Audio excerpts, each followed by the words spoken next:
Imagine, if you will, a sickly 12th century girl. Right. She's born into the lower nobility in what is now Germany, and she's maybe the 10th child of her family, or maybe the 8th.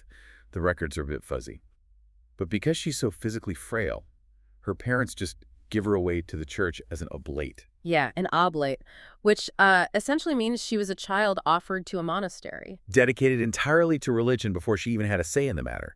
I mean, by the age of 8, she is quite literally walled up in a stone hermitage, just this tiny cell attached to a male monastery. And if you're looking at the trajectory of that life, you expect it to end in, total obscurity. Oh, absolutely. A quiet, forgotten existence in a dark room. I mean, it is the ultimate setup for historical erasure. In the 12th century, the world simply did not have mechanisms for a woman in her position to leave any kind of lasting mark. Let alone shape the entire intellectual landscape of Europe. Right. It's unheard of. Which is exactly why this story is so incredible. Because that sickly, enclosed child grows up to become a visionary, a composer, a medical pioneer, a polymath who invents her entirely own secret language, and this fierce, relentless rebel who goes head-to-head with abbots, popes, and emperors and somehow wins. She really does. Welcome to this deep dive. Today, our mission is to unpack a comprehensive source detailing the life of Hildegard of Bingen. She lived from around 1098 to 1179. And I want to be clear up front, this isn't just a dry history lesson about medieval theology. No, not at all. This is a story-driven biography of a German Benedictine abbess who defied absolutely every rule of the High Middle Ages. Okay, let's unpack this. Where do we even begin with a life that starts sealed inside a stone wall? Well, we have to start by understanding the physical reality of that enclosure. She was placed in what was called a Frauenklas. Which means female hermitage, right? Exactly, yeah. At the monastery of Dissebodenberg. And I need to stress, she wasn't sent to, a boarding school. This was strict enclosure. She was placed in there with an older girl named Judah, who was the daughter of a local count, and they were literally walled in. Wow, walled in? Yeah, their only connection to the outside world was this small window where they would receive food and, listen to the church services. So her entire universe is just this older girl, the stone walls, and whatever psalms they're reciting outside. 2 decades, yes. Though Judah actually became quite famous in the region as a visionary herself, drawing followers and other young women to the monastery, which slowly expanded their small cell into a convent, and Hildegard learned to read and write from Judah. Right, but as she got older, Hildegard began to realize that Judah's education was actually incredibly limited, didn't she? She did. Hildegard would later claim that Judah was unlearned and couldn't teach her the deeper mechanics of sound biblical interpretation. But they lived together in this intense, isolated community until we hit the first major turning point. In 1136. Right. In 1136, Judah dies. And Hildegard is suddenly thrust into a leadership role. The sources say the other nuns unanimously elect her as their magistra, or mother superior. But, from what I understand, the man running the overarching male monastery, this Abbot Kuno, he isn't exactly thrilled about treating her as an equal. Oh, not at all. Abbot Kuno wants her to be a prioress, which would, keep her firmly under his thumb, because the women's community had grown, right? It was wealthy, it brought in prestige and these massive dowries from the noble families of the nuns. He has zero financial or political incentive to let Hildegard govern herself. But Hildegard demands complete independence anyway. She wants to take her nuns and move to a new, much poorer, temporary dwelling at a place called Rupertsberg. She asks Abbot Kuno to let them leave, and he flat out refuses. Yeah, a hard no. So she goes over his head. She goes to the Archbishop of Mainz, gets his approval, but Kuno still physically refuses to let them leave the grounds. And this is where the story takes a wildly dramatic turn. She is suddenly stricken with a paralyzing illness. Completely bedridden. Unable to move a muscle. And she doesn't just suffer in silence either. She publicly attributes this sudden paralysis to God's anger. She claims God is physically striking her down because Abbot Kuno is defying the divine order to let her move her nuns to Rupertsberg. See, I have to push back here because my modern cynical brain is flashing warning signs. The timing is almost too perfect. Was she faking this? Are we looking at a medieval sit-in strike? It's totally fair to ask that. Because she weaponized this illness so effectively that when Abbot Kuno himself came to her room and physically tried to lift her from the bed, he couldn't budge her. He was forced to cave and let her leave. Yeah, it's the most common question modern readers have when looking at this event. Did she manufacture the illness? But we have to view this through the lens of a deeply religious, patriarchal society. Right. Whether the paralysis was psychosomatic brought on by the immense, crushing stress of defying her male superiors, or if it was a deliberate physical protest, the tactical brilliance remains the exact same. Hildegard learned very early on that claiming divine will was the ultimate unarguable authority. Because she couldn't just say, I want to be an independent CEO. That would be a sin of pride. Exactly. Framing her desires as personal ambition would have gotten her crushed by the church hierarchy. But by framing her paralysis as a physical manifestation of God's unhappiness, she bypasses the male chain of command entirely. That's so smart. It really is. She forces Abbot Kuno into a corner where he's no longer arguing with a disobedient nun. He is arguing directly with the wrath of God. But to pull that off, she needed a track record, right? She needed people to actually believe she had a direct line to God. And the source material points out that she didn't just invent a divine connection to win a real estate dispute with her abbot. She had been experiencing profound visions since she was 3 years old. Yes, she called it the shade of the living light. And the nature of these visions is one of the most fascinating aspects of her life. When we typically picture medieval mystics experiencing the divine, we imagine like someone falling into a heavy trance. Right, losing consciousness, falling to the floor, perhaps speaking in tongues, an ecstatic blackout. But Hildegard was entirely different. The sources describe her experiencing these visions wide awake. Completely wide awake. And through all 5 of her senses simultaneously, she describes seeing the entire cosmos illuminated in the light of God. But she also heard it, tasted it, smelled it, and felt it. Oh, wow. Yeah, she actually wrote a letter much later in her life explicitly clarifying this. She stated she never fell prey to ecstasy. She saw these cosmic events in her soul while her outward physical eyes were open day and night. The sensory overload of that is difficult to even comprehend. And for decades, she keeps this completely secret. She only tells Jetta, who passes it along to a monk named Volmar. But then, at the age of 32, which is quite late in life for a medieval woman, she receives a direct instruction during one of these visions. A voice commands her to write down everything she sees and hears. And following the pattern we saw with the abbot, her initial response is hesitation. She refuses to write anything down, citing her own humility and doubt. And the result?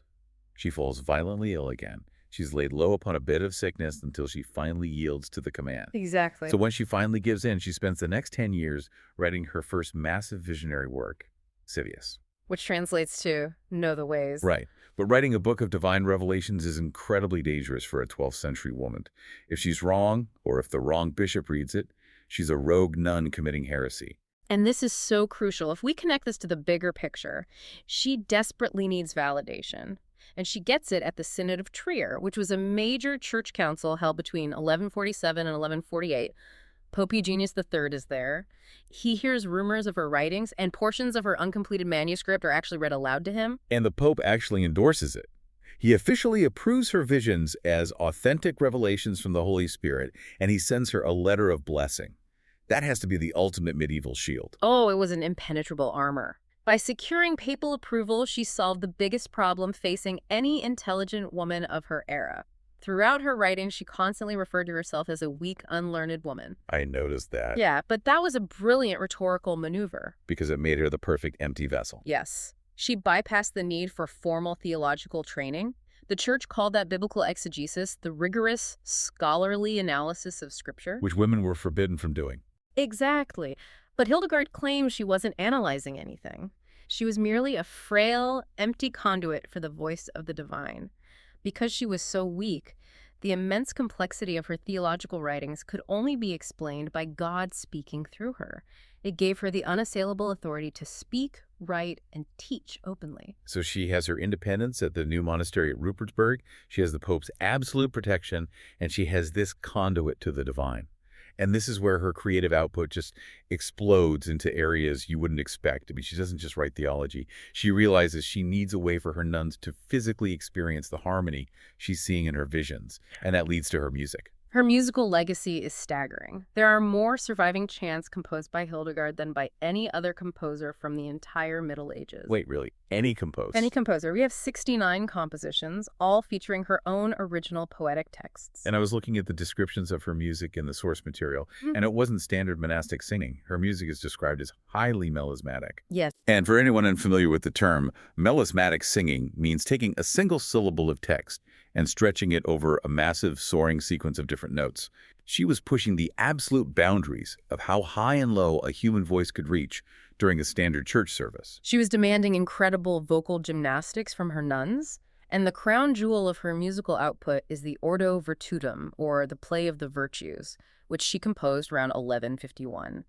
It is arguably the oldest surviving morality play and the earliest known musical drama not attached to a standard church liturgy. Wow. It functions as this allegory of the human soul struggling between sin and virtue.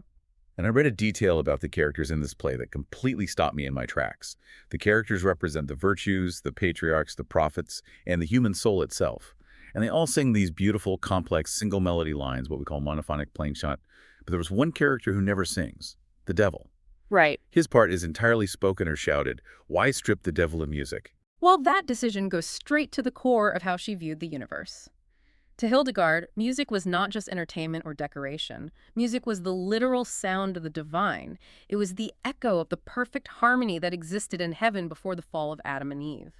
Therefore, hell isn't just a place of fire. Hell is the profound, absolute absence of divine harmony. That makes so much sense. Right. The devil cannot sing because he is fundamentally disconnected from the order and beauty of God's creation. He is only capable of making harsh, discordant noise. Using the medium itself to reinforce the theology, it's brilliant. But she didn't stop at redefining music. Here's where it gets really interesting. The source material details another project she took on that sounds almost like a modern fantasy novel. She invented her own secret language. Ah, yes, the lingua ignota, translated, the unknown language. She created an entirely new 23-letter alphabet, and we actually have surviving glossaries that list roughly 1,000 invented nouns. For example, her word for God was agons. Her word for angel was elegans. I'm trying to wrap my head around this. How does an abbess in the 1100s even go about deploying an invented language, and more importantly, why? The mechanics of it are fascinating. She didn't invent a new grammar or syntax. She essentially took Latin grammar, which they were already using, and swapped out the key nouns for her new invented words. Oh, I see. As for the why, there is a vibrant historical debate among scholars. Some historians suggest it was a functional secret code designed to increase solidarity among her nuns, a private language that allowed her community to communicate without the male clergy or outsiders understanding them. A linguistic fortress for her convent? Basically, yeah. But other scholars point out a flaw in that theory. There's no real evidence she ever taught it to her nuns as a spoken conversational language. Oh, really? Yeah. I mean, the vocabulary she invented includes words for mundane things like farm tools, but it heavily focuses on mapping out the entire hierarchy of the universe. Plants, animals, angels, diseases. So the alternative theory is that this was a massive philosophical attempt to distill the cosmos. She was trying to recreate a perfect original language, perhaps trying to reconstruct the pure language that humanity spoke in the Garden of Eden before everything fractured. A linguistic map of the universe. Yeah. That actually perfectly bridges into the next major part of her life, because she was constantly trying to map how the cosmic affected the physical. She wasn't just walking around with her head in the spiritual clouds. She was incredibly grounded in the dirt, the plants, and the human body. The source details her scientific and medical writings, Physica and Causae et Curae. Yeah, her medical works reveal a completely different dimension of her intellect. Unlike her theology, she never claimed these medical texts came from divine visions. They were the result of decades of hands-on experience running the monastery's herbal garden and treating the sick in the infirmary, combined with her reading of classical medical texts. And some of the practical advice she records is mind-blowing. You're reading this 12th century manuscript, and suddenly she's recording the very first known use of hops in beer as a preservative. Which is pretty amazing. She essentially laid the groundwork for the modern IPA. She also advises people to boil their drinking water to prevent infection. Which is astounding given that the germ theory of disease wouldn't be established for another 700 years. Exactly. How did she know boiling water worked if she didn't know bacteria existed? And she paired these incredibly sharp practical observations with instructions that sound like pure medieval astrology, like telling doctors they should only bleed a patient based on the specific phases of the waning moon. How do these two extremes coexist in her medical practice? Well, to understand her medical logic, you have to understand her underlying philosophy. Hildegard believed in a concept she called viriditas, which translates to greening power. Greening power. Okay, walk me through how that works in a medical sense. Viriditas was her term for the divine, vital force of life and health that sustains all living things. It's the moisture in a growing plant, and it's the vitality in a healthy human. She applied this concept to the dominant medical framework of her time, which was humoral theory. Right. Traditional classical medicine taught that human health was just about balancing four liquids in the body: blood, phlegm, black bile, and yellow bile. Right. If you have a fever, you have too much blood, so they bleed you. Exactly. But Hildegard took that basic idea and expanded it to a cosmic scale. She believed that the human being was a microcosm of the entire universe, the macrocosm. She taught that when God created Adam and Eve, their bodily humors were in perfect, crystal clear harmony with the elements of the earth. But the fall from grace, the introduction of original sin, shattered that cosmic balance. So a spiritual failure caused a biological mutation. Precisely. She wrote that the moment humanity tasted evil, the fundamental biology of the human body altered. The blood of the sons of Adam was literally corrupted into what she called the poison of semen, which made human flesh vulnerable, ulcerated, and permeable to disease. Illness wasn't just catching a bug. Illness was a direct, physical echo of the original breaking of the universe. Wow. So when she is prescribing boiled water or a specific herb, she isn't fighting germs. She is using the specific greening power of a plant to counteract the cosmic imbalance inside the patient. Exactly. She treated medicine almost like gardening. She understood the natural world, the earth, the plants, the moon phases, as direct counterparts to the elements inside the human body. It was an incredibly holistic system, permanently tying spiritual well-being to physical ecology. It is a stunningly comprehensive way to view the world. But for all her cosmic theories and untouchable papal authority, the sources also show us a Hildegard who is fiercely, sometimes painfully human. Yeah, she was. I want to pivot to her personal life, because there is a relationship detailed in our sources that reminds us she wasn't just an unfeeling oracle. Let's talk about Richardus von Stade. Yes. Richardus was a younger nun who served as Hildegard's personal assistant and really her closest companion during the grueling decade she spent writing Civius. They developed an incredibly intense, devoted bond. But in 1151, Richardus is offered a promotion. She is elected to be the abbess of a completely different, distant convent. And Hildegard does not handle this well. She doesn't offer her blessing. She actually goes to war to keep Richardus with her. She mounts a massive aggressive pressure campaign. She writes desperate, angry letters to multiple church officials, to Richardus's powerful family, and eventually to the Pope himself, trying to block the transfer. And she uses her favorite tactic again, right? Mm-hmm. She tells the bishops that Richardus's departure is not God's will, and that the divine light explicitly forbids the move. She does. But this time, it doesn't work. The political and familial machinations of Richardus's aristocratic family are simply too strong to overcome. Richardus leaves for the new convent. And tragically, just a year after leaving Hildegard, Richardus suddenly dies. Hildegard's grief when she receives the news is profound. She writes a letter to Richardus's brother where she states that she cherished Richardus with a divine love. It's worth noting that the source material points out how modern scholars, particularly in queer medieval studies, are currently re-examining this relationship. Oh, definite. The specific language Hildegard used, her absolute fervor and her devastating heartbreak over the separation, have led historians to explore the deeply passionate, potentially romantic nature of their bond, far beyond a simple platonic friendship. It adds such a poignant, vulnerable layer to her biography. It reminds us that despite her ability to decode the cosmos, she was entirely susceptible to the deepest forms of human heartbreak. But she certainly didn't let that heartbreak silence her. As she aged, she became even more of a public firebrand. In her 60s and 70s, which is an incredibly advanced age for the 12th century, she embarks on 4 separate preaching tours across Germany. And this cannot be overstated. Women were explicitly banned from preaching. The church strictly limited public theological discourse to ordained men, yet Hildegard traveled by river and horseback, standing up in public squares and chapter houses, openly denouncing the corruption of the male clergy and demanding massive institutional reform. She essentially operated with diplomatic immunity because of that papal validation from decades earlier. Exactly. And she pushed that immunity to the absolute breaking point right at the very end of her life. Walk us through her final standoff, because it is the ultimate act of defiance. All right. So Hildegard is roughly 80 years old.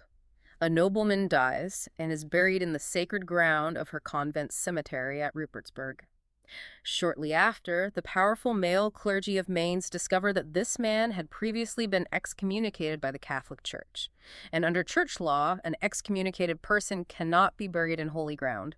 So they order Hildegard to dig up the man's body and cast it out. And she refuses. She completely refuses. She insists that she had a vision confirming the man had reconciled with God just before his death. When the clergy of Mainz threaten her with interdict, which means banning her entire convent from receiving communion or singing their church services, she still won't back down. She just holds the line. Yeah, to prevent anyone from digging him up, she allegedly takes a walking stick and removes the markers from all the graves so the authorities won't know which body is his. She holds her ground against the entire regional clerical establishment over the spiritual fate of this one dead man. An 80-year-old woman telling the regional church authorities they have no power in her cemetery. That is wild. She eventually outlasts them, the interdict is lifted, and she dies peacefully shortly after. When you look at the sheer scale of this deep dive, the visions, the music, the secret language, the medicine, the defiance. So what does this all mean? How do we summarize the impact of Hildegard of Bingen? I think her life is a masterclass in synthesis and subversion. Hildegard took a society that explicitly told her she was a frail, unlearned woman, and she used that exact positioning as her greatest weapon. By claiming to be a weak, empty vessel, she became an untouchable conduit for the divine voice. And with that unassailable authority, she reshaped the intellectual landscape of the Middle Ages. She mapped the spiritual cosmos, composed the harmony of heaven, and decoded the medicinal secrets of the physical earth, all because the men in charge never saw her coming. It is a remarkable legacy. Today, she's revered by feminists for claiming a massive voice in a fiercely patriarchal world. She's an icon for holistic health advocates, and she continues to inspire modern artists. In 2012, Pope Benedict XVI finally officially named her a Doctor of the Church. It took a while, but she got there. But as we wrap up this deep dive, I want to leave you, the listener, with one final unresolved thread from our sources to pull on. Because not everyone agrees on exactly where Hildegard's incredible genius came from. In 1924, an Austrian mystic named Rudolf Steiner gave a public lecture claiming that the soul of Hildegard of Bingen had actually reincarnated. Right. He argued she was reborn as the 19th century Russian poet and philosopher Vladimir Soloviev, whose own cosmic visions of holy wisdom bear a stunning resemblance to Hildegard's work. It's an interesting theory. It is. And on the completely opposite end of the spectrum, modern medicine has its own theory. The famous neurologist Oliver Sacks analyzed Hildegard's detailed descriptions of the shade of the living light, the expanding visual auras, the sensory overload, the physical paralysis, the subsequent illnesses, and theorized that her divine visions were actually the result of intense debilitating neurological events, specifically severe scintillating scotoma migraines. Wow. So what do you think? Was she a reincarnating mystic soul traveling through the centuries? Was she a brilliant woman suffering from severe neurological events who interpreted her pain through the lens of her deep faith? Or was she exactly what she claimed to be, a pure, unfiltered vessel for the voice of God? Whether you lean toward reincarnation, a medical diagnosis, or pure divine inspiration, the mind of Hildegard of Bingen remains one of history's most incredible mysteries for you to explore.